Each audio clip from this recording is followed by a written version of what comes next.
You are listening to or watching She is a Goal Setter with Wendy Shields. If you are a goal setter with a desire to learn from others, you are in the right place. This lake-loving, photo-taking, success-driven, business-owning mother and grandmother would love to walk you through the wins, the losses, the ups, and the downs. We will focus on the real things that will help you meet and achieve your goals while sharing and cheering on others who are with the quest to do the same. Let's get started. Hi guys, it's Wendy with She's a Goal Setter, and today we are going to talk about delegation. This is the third part of the series, a three-part series. We first talked about elimination, and we also talked about automation. Those are both wonderful tools, and I would use those first because they normally cost us nothing or very little. And once we get into delegation, there's usually some kind of cost involved. So some of the things I'm going to tell you today are just personal stories about my life and how I handled things. If that does not make them the right way, it means just simply maybe this gives you an idea and maybe you can get a spin off of it and do what's going to work best in your life and for yourself and your home and your business. So first of all, if I'm going to delegate, the very first thing I'm going to start with is the free and which is usually the people that live in my household. In the past, my first large business that I owned, my children were ages 3, 7, and 8 or something like that when I started them. So there weren't a ton of things they could do to help out, but there were certain things that I asked that they do. They had to make their own beds, and we had baskets, a basket with each child's name on the main floor of the house, and as myself or someone else would see things laying around the house, we'd throw them in the baskets, and the kids were required at night to take the basket to the room and put it away and make sure when they got up in the morning they returned it to that spot so that it could be used again.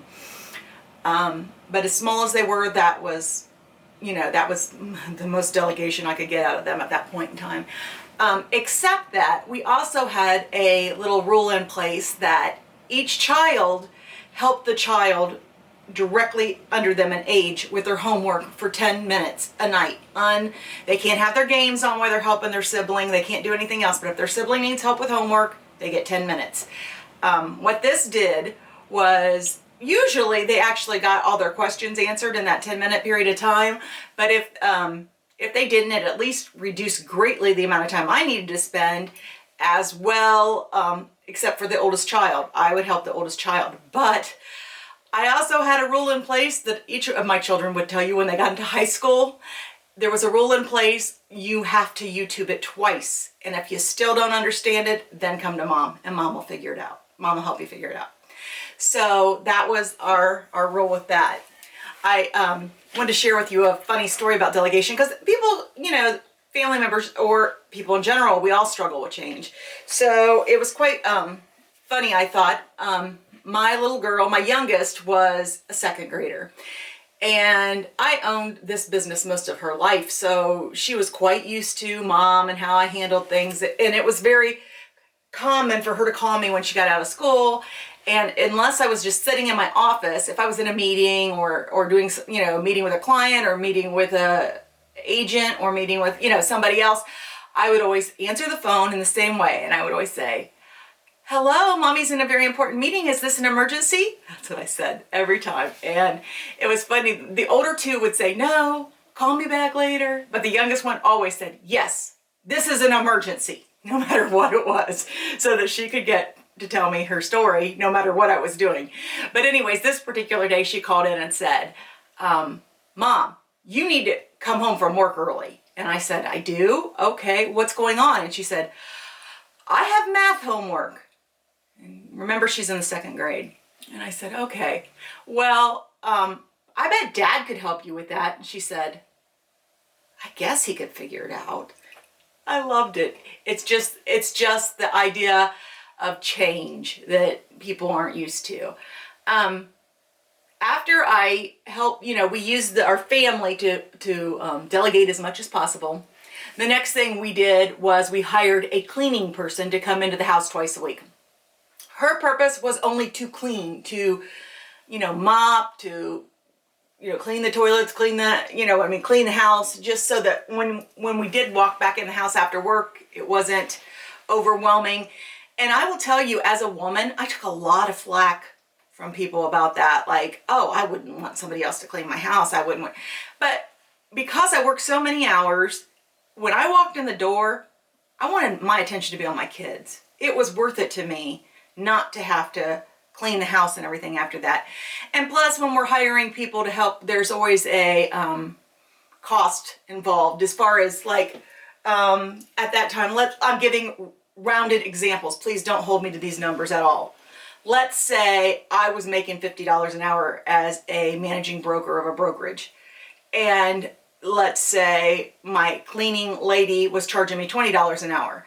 Well, I'm better off to let her clean my house, work the hours that I need to work, and then, and then when I come home, there's still savings to that. If it was more expensive for me to hire someone than I was getting paid, I may have considered doing things differently, but that's not what I did. So a lot of people just think if you can do it yourself, you should do it. But the trade-off of not spending time with my children was not worth it to me. The other thing that I did is hired someone to mow the lawn so that I do not have to think about it. If I have a shoot or if I have a, who knows, in some kind of meeting, I don't have to worry about, oh, my yard needs mowed and it's, making my house look run down. Or I'm one of those people that when I walk into my home or up to my home and I see something, it's kind of stressful to see it in disarray. And I usually would like to relax by the time I get in the door. So having someone mow the lawn was well worth it. After a while, we decided we needed more than a cleaning lady. We needed some basically housework done. So when this person came in, now she actually, what we ended up doing is she took over the stuff that the cleaning lady was doing. So that was her job too. And then she would handle the, the washing the clothes, folding the clothes, putting the clothes away, preparing meals, preparing like vegetables, making sure everything's cleaned, and making sure, the house is picked up. And she came 3 days a week, I believe. And I had 3 small children at home, and at that time, my husband that I had at the time worked a full-time job, and it was just what we needed for our family, for the amount of hours that myself and my spouse were putting in and the stress level. It was just best to do it that way. And like I said, I know as a woman, sometimes we take some slack about that, but we have to do what we have to do. And do not let other people's opinion of how you are running your household affect you. If you know that that's what's best for you and your children, or you and your spouse, or you and your significant other, whatever, then that's what you should do. So I got over that really quick, and I did what I needed to do. Another thing that I like to do is to just have my groceries delivered to the house. That's nice, so that extra time you don't have to spend going out. Nowadays we have DoorDash, and that's very handy. If you absolutely can't get home, you're going to need to feed the kids, and you can't get, or you're going to be walking in the door and you don't want to have to spend the evening cooking because you just can't. DoorDash is a wonderful thing. Also I've mentioned before is, and it's kind of an automation, kind of a delegation, is Amazon. And the part of Amazon that I consider to be delegation is I don't have to go pick it up. It's delivered to my door. So I really like that. There are tons of things, and obviously I did not state, but should have, that daycare for children. And when I say daycare, it can be somebody in your house, it can be a family member, it can be anything. Oh, huge, you need that. If you're running a crazy business, you definitely need that. I really lucked out. When I hired my first virtual assistant, then my personal assistant, my physical personal assistant. My physical personal assistant was wonderful. She was anywhere I couldn't be, pretty much. So if that meant she was in the office doing inputting work, or she was running ads, or she was paying bills, or she was whatever, she was also making sure that my housekeeper was there, making sure what hours they need to be paid for, making sure, I mean, many times I had meetings, I had appointments, and she's the one that was picked up my kids. They kind of knew, if it's not mom's car, it's her car, you know what I mean? They knew. And so if you choose to do that, of course, make extra sure that you're really comfortable with the person that you choose to be your physical personal assistant. I was very comfortable with her, and she always took very good care of my children when I could not be there. But, you know, I tried to be when I could anyways, and I still, you know, I took them to school in the morning and all that kind of thing as well. So, I guess I just figured if I can't have a quantity of time with my children, I'm going to have quality of time with my children. If I can only be with them for 2 hours while they're awake, then I'm going to spend quality time with them. And I was lucky enough that my job was able to support that. Another thing, now I'm going to talk more about delegation within a business. And the first thing as a small business owner that you're going to find, first of all, you need a team. You need a team of people that you're working with. This doesn't mean that they're your employees. It can mean services. Like, I had a good accountant. I had a good attorney, a litigation attorney, and a real estate attorney, because I'm a real estate broker. You wouldn't need that if you weren't. I had, I'm trying to think what other kinds of course, I considered my personal assistant to be on that team as well. And at that time I had a spouse, so they were in my way on my team too. So you need to form a team of some type if you're a small business owner.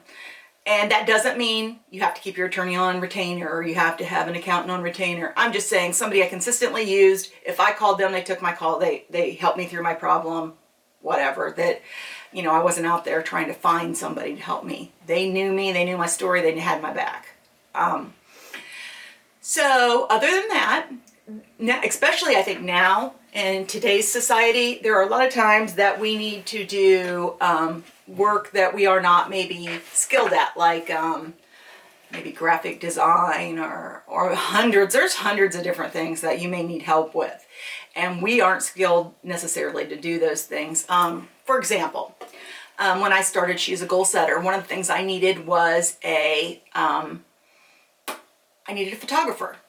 And luckily, I was able to find a photographer at the tech school. I love using tech school because giving some young kid a good start and letting them just even be in the environment that we're functioning in, let them see the business from the side. I love it. I love doing that for someone, and they usually do awesome work. And if they don't know how to do something, they have someone to go to, and their teachers or whatever. And it's been a good experience for me using the people from the tech schools. And when that's, not something I'm able to do, or I need somebody quicker than that, I like to use Fiverr or Upwards. And those are really reasonable priced people that have certain skills, that are advertising their skills just to do like a one-time job, two-time job. Sometimes you end up loving them and always going back to that same person consistently, and that's fine too. But it's a great way to get a service done where you don't need them full time. You don't need, I don't need a graphic designer every day all the time, but sometimes I do. So I definitely would suggest Fiverr and Upwards. Another thing that I use for delegation is simply word of mouth. Word of mouth, for example, I will say I was looking around for a website designer when I started this business, and the first one I went to was very expensive. The first person I checked, and I thought, I'm sure he does a great job, but I really don't want to spend that much. And I happened to mention it to my nephew, who said, "Oh, I just had a website done and I really like the guy, and this is what he is offering to do it for." And it was literally like a fifth of what the other gentleman was asking. So I went online, checked out the work that he had done. I felt like I was very happy with it. And then I went back to him, gave him a call and, got that set up, and he is my designer now. He does my websites now, and he also does all the maintenance on my websites as well. He does a monthly, I have a monthly service fee with him, and actually that's cheaper for me than having an assistant do it. For one thing, he's so much quicker at it because that's his field of knowledge. And he probably does a better job than a standard VA could do at that. The other thing that I do then after I've done that is maybe hire a virtual assistant. That's somebody that I may call them, I may text them, I may mostly coordinate through email, and they take over things that normally things are like routine things I have to do, like when this happens, then this happens or whatever, you know what I'm saying, that kind of routine things. They take over a lot of that, or they might take over preparing notes for a meeting I'm having. I tell them, hey, I give them verbals, hey, this is what I want, they type it up, you know what I mean, that kind of thing, and they do a ton for me. There's not a lot nowadays we can't do with a virtual assistant. But you may get to the point where you need a personal assistant, physical personal assistant. And I did that, and part of that was because when I first started, like I said, I had my children, I had a lot of things going on, and this lady, when I hired her, and you have to be careful because a lot of people don't want to do that kind of stuff. So, make sure whoever they are, that they'll meet the needs you have. Like for me, it was, are you willing to pick up my kids from school? Are you willing to go buy office supplies if I need you to? Are you willing to, do things that aren't like standard stuff? And then another reason I decided I wanted a physical person was because at that time, my brokerage was a physical brick and mortar, and I wanted somebody sitting there when anybody came in my door to make them feel welcome, wanted, and let them know we're getting right on whatever they need. And it's not physically possible for me to be in every meeting and with every client and with every agent and always be sitting there ready to talk to a client a person that comes in the door. So anyways, that's why I went with a physical assistant. And then the next step up from that for me was an office manager. After I had the personal assistant and she was doing everything she could do, there were still things in the office that I could not keep up with. So I ended up hiring an office manager to take care of that. And then, so I had an office manager and a personal assistant to help me. But there are so many other positions and so many other things, that you have to have in place. And every business is so different. But I hope this gave you some ideas of things that you can do for delegation. And I wish you the best of luck. And always remember to eliminate first and then automate before you delegate, because delegation is the one that's going to cost you money probably, or at least a little more than automation would. So hope this helped. You guys have a great day. Thank you so much. Hey guys, just wanted to ask you guys for a favor, to please subscribe to my channel. I used to think that subscribing, like you had to get a subscription or pay for something, but actually subscribing on YouTube is like friending on Facebook, or it's like following on Instagram. So there's no cost to you, but there's a really great benefit to the person that has the channel. There are certain options that they're just aren't available to until they have so many subscribers. So I would definitely consider it an act of friendship if you would not mind subscribing. It doesn't bother you. It just kind of sends it does when you open your feed up, you'll see that as some options to watch, but it doesn't pester you or do anything like that. So please subscribe. I'm going to quickly show you how right now. And here we are at the She is a Goal Setter show, and right below it, to the right below it, there's a button, a red button that says subscribe. You just simply push that, and ta-da! We're done? Seriously? All that work and we're done? I guess we'll see you next week. Oh yeah, subscribe.